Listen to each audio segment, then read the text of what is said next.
ខ្ញុំដើរត្រឡប់មករកប្រមូលគ្រួសារនិងរបស់របរដោយមួមងក្នុងចិត្តជាខ្លាំងត្បិតទីកន្លែងដែលគេចែកឲ្យខ្ញុំនោះមានសភាពអាក្រក់ពន់ពេកកន្លែងនោះមានដើមឈើធំធំលីឡំនឹងដើមឈើតូចតូចដើមបន្លាក្រាស់ក្រាស់និងស្មៅខ្ពស់ខ្ពស់ដុះជ្រងច្រាំងនៅគ្រប់កន្លែងជិតខាងពីលើទីដីបែបនេះវាគ្មានរបាំងធម្មជាតិអ្វីមាំមួនអាចការពារភ្លៀងខ្យល់ដល់ជំរកយើងដែលត្រូវសង់នោះទេដោយមិនទាន់មានគំនិតច្បាស់ថាខ្ញុំត្រូវធ្វើអ្វីផងខ្ញុំក៏ចាប់ផ្ដើមជំរះទីដីជាមួយនឹងយុវជនស៊ីមដែលព្រមមកនៅជាមួយខ្ញុំអានេះបានរើសស្លឹកឈើធំធំរៀបពីលើដីសែមហើយក្រាលកន្ទេលពីលើថែមទៀតដើម្បីឲ្យកូនអង្គុយសម្រាកខ្ញុំនាំស៊ីមដើរកាប់ដើមឈើមជ្ឈុំ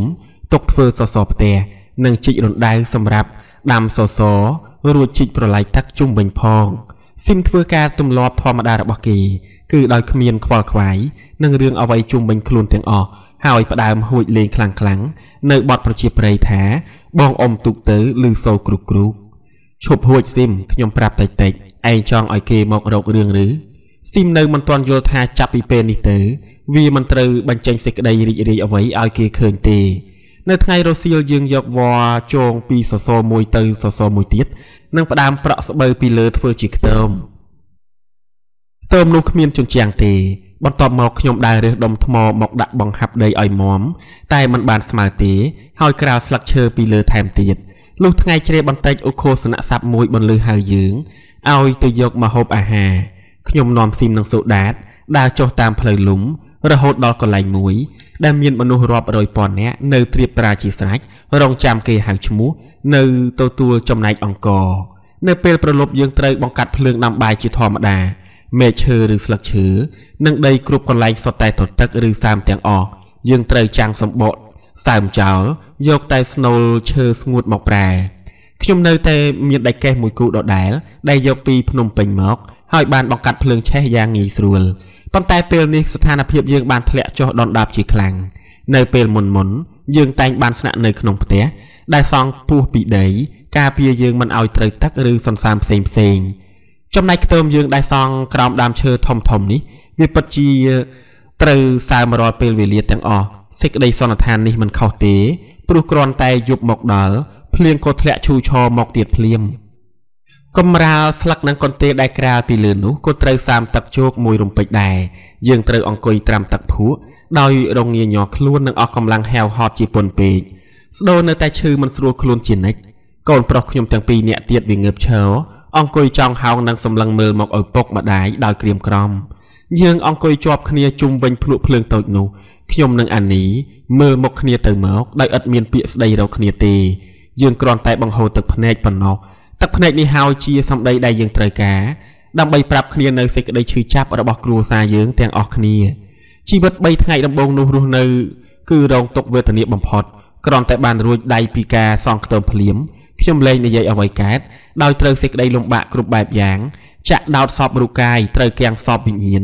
ដោយអាកាសធាតុត្រជាក់និងសេចក្តីភ័យខ្លាចផងហើយត្រូវគំនិតអាប់អួរឥតកណនាមកញោមញីឥតស្រាកស្រានខ្ញុំឃើញតែស៊ីម្នាក់គត់ដែលនៅរស់រវើកសភាពតោកយ៉ាអស់នោះដូចជាមិនបានប៉ះពាល់ខ្លួនប្រាណគេទេស៊ីមនៅក្មេងមមួននិងគ្មានការទទួលខុសត្រូវអ្វីឡើយហើយដូចជាគ្មានអ្វីអាចរំខានគេសោះគឺស៊ីមនេះហើយដែលជាកម្លាំងដឹកនាំក្នុងការកសាងខ្ទមយើង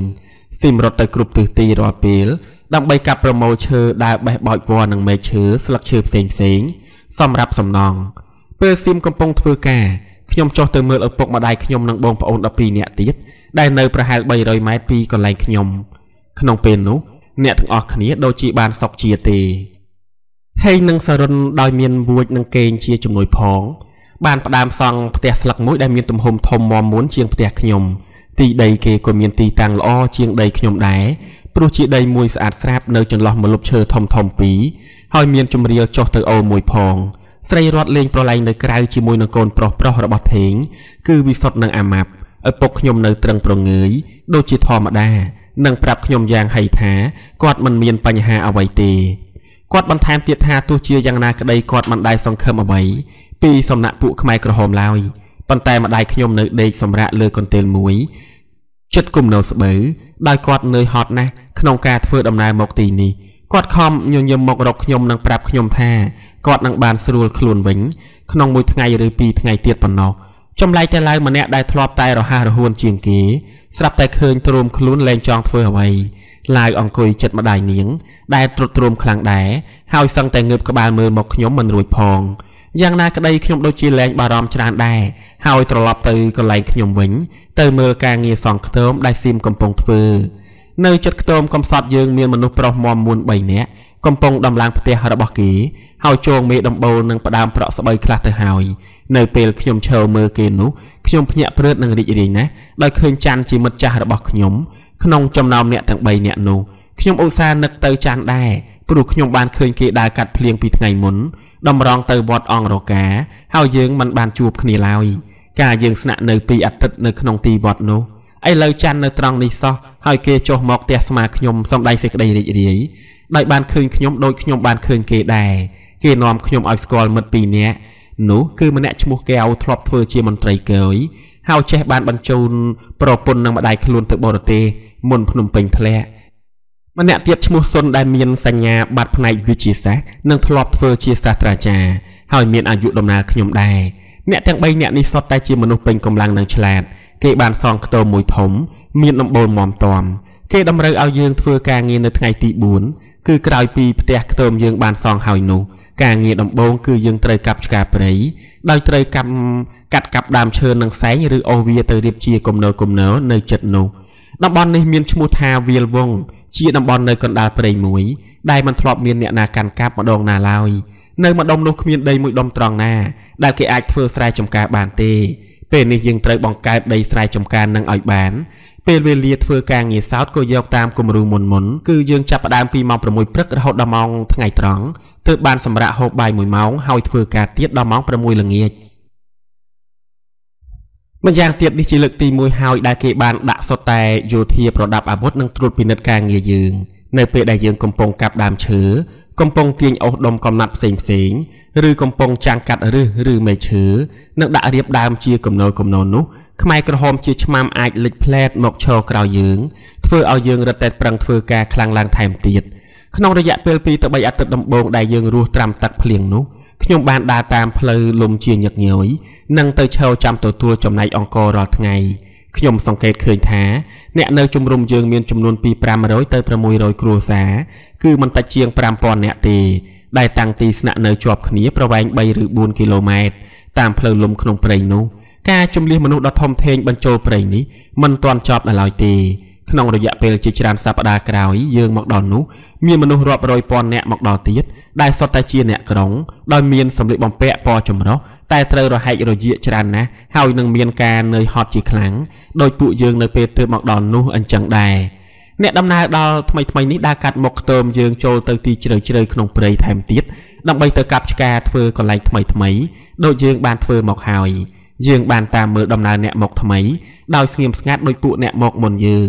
បានតាមមើលយើងពីថ្ងៃមុននោះដែរទស្សនីយភាពឥតមានប្រែប្រួលទេគឺគេឃើញតែសេចក្តីឈឺចាប់យ៉ាងខ្លោចផ្សាដូចគ្នាឃើញតែមុខមាត់ហត់ហាវនិងក្រៀមស្ងួតដូចតែអ្នកមកមុនគេឃើញតែទឹកភ្នែកហូរមកដដែល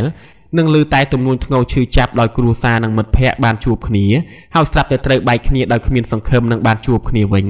ដោយតែពួកអ្នកមកពីមុននោះដែរ4ព្យុហយាត្រាដល់តោកយ៉ាក់នេះដូចជាវែកអនឡាញគ្មានចុងកន្ទុយឡើយយើងឃើញតែមនុស្សលីសែងអូទៅទូលអីវ៉ាន់រយៈទឹកមុខក្រៀមក្រំភ្នែកឡើងឡង់រលីងរលោងដដែលគឺជាទស្សនវិជ្ជាកំសត់ដែលមិនចេះចប់មិនចេះហើយព្រៃរហោរដ្ឋាននោះកំពុងស្រូបលេបមនុស្សរាប់រយពាន់ម៉ឺននាក់ដោយម្នាក់ត្រូវទ្រុឌទ្រោមជាខ្លាំងនិងបាត់បង់អស់ពន្លឺអ្វីពីមុខមាត់គ្រប់គ្នាទៅហើយខ្ញុំបាននឹកគិតដែរថាទស្សនវិជ្ជាអស់នេះវាជាហេតុភេទនៃកម្មវិធីប្រឡ័យមនុស្សយ៉ាងធំធេងមួយរបស់ពួកវាលវងជាវាលខ្ពង់រាបប្រកបដោយគ្រោះថ្នាក់ដោយយកប្រជាជនថ្មីមកបំបោបងទម្លាក់ក្នុងព្រៃតាមជើងភ្នំក្រវាញខ្មែរក្រហមវាជំរុញឲ្យយើងនៅក្រោមឥទ្ធិពលនៃជំងឺគ្រុនចាញ់គ្រប់បែបយ៉ាងខ្វះអីដីធ្លីក្នុងស្រុកស្រែម្ដេចក៏អង្គការមិនជំនះយើងទៅកន្លែងផ្សេងខ្ញុំនឹកក្នុងចិត្តថាខ្មែរក្រហមវាយកយើងឲ្យមកនៅទីនេះគឺមានបំណងធ្វើឲ្យយើងស្លាប់ឆាប់តែម្ដងគឺជាគម្រោងការកំទេចយើងដោយចេតនាការបន្ថយចំណែកអង្គរនិងការបង្កើនទំហំការងារដោយបង្ខំ ก็ជាមកជួបបាយដៃនឹងទៀងយើងឲ្យចូលក្នុងអន្លង់មរណៈពិតប្រាកដណាស់ប្រហែលជាអង្គការចង់លុតដំសម្អាតសតិអារម្មណ៍រើសទុកជីវិតសម្រាប់តែអ្នកប្រសើរគ្រាន់បើជាងគេហើយមើលទៅនយោបាយខ្មែរក្រហមយោងទៅលើការចម្រាញ់តាមច្បាប់ធម្មជាតិដើម្បីវិនិច្ឆ័យការជឿនលឿនផ្នែកមនោគមវិជ្ជារបស់គេប្រជាជនគ្រប់គ្រួសារបានធ្លាក់ខ្លួនទាំងគំហុកទៅក្នុងជីវភាពមួយដ៏គួរឲ្យអនិច្ចា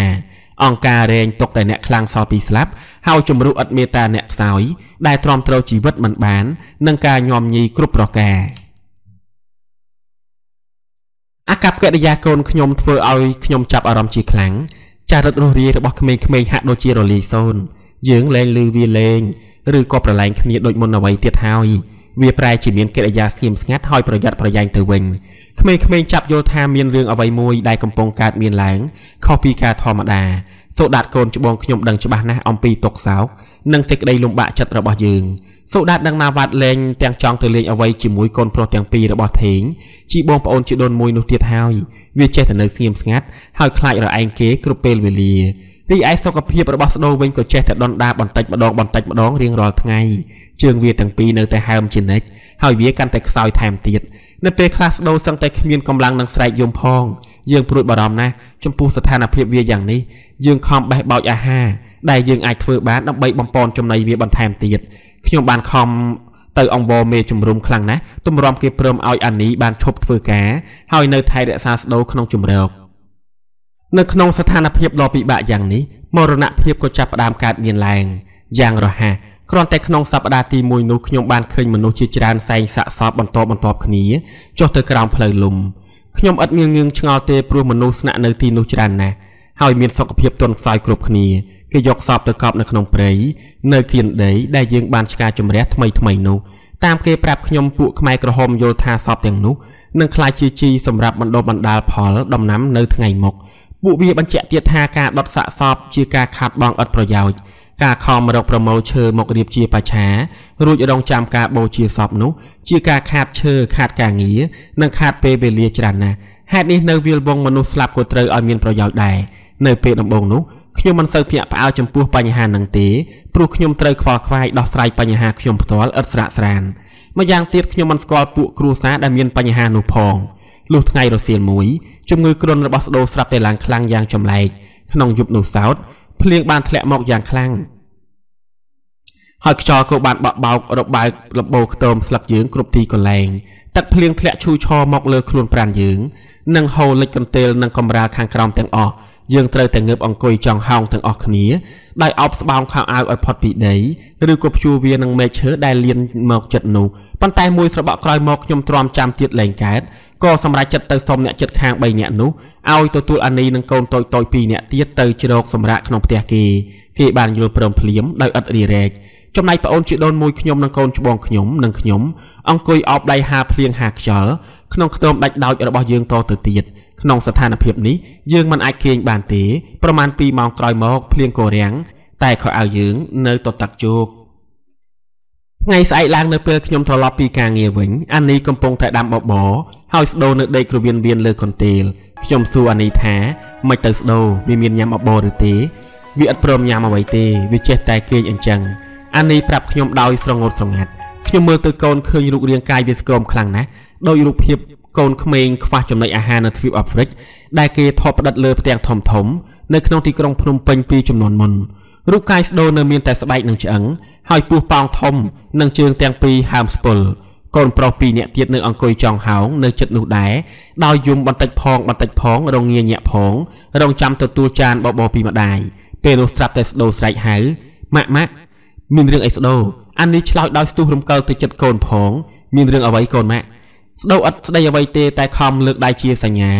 ឲ្យម្ដាយនៅចិត្តខ្លួនអានីអង្គុយចិត្តកូនដោយអង្អែលកូនតិចផងស្ដូវបិទភ្នែកទៅវិញពី3នាទីក្រោយមកអានីលើកកូនមក3និងយល់បន្តិចឲ្យកូនដេកស្ងៀមស្ងាត់នៅក្នុងដៃនាងប្រហែលកន្លះម៉ោងក្រោយមកស្ដូវស្រាប់តែកន្ទ្រាក់រមូលខ្លួនហាក់ដូចជាកំពុងយល់សពអាក្រក់ស្ដូវភ្ញាក់ឡើងអានីស្រែកដាស់កូនស្ដូវឥតឆ្លើយទេខ្ញុំក៏ខំអង្រួនកូនឲ្យភ្ញាក់ឡើងស្ដូវនៅតែថ្មិចដដែលអានីបានដឹងការពិតហើយបង្ហូរទឹកភ្នែកជោកលើផ្ទៃមុខដោយការឈឺចាប់ពន់ពេកកូនស្លាប់ទៅហើយខ្ញុំបានលើខ្សឹប ខ្ញុំបលឺខ្សឹបប្រាប់ទៅអានេះ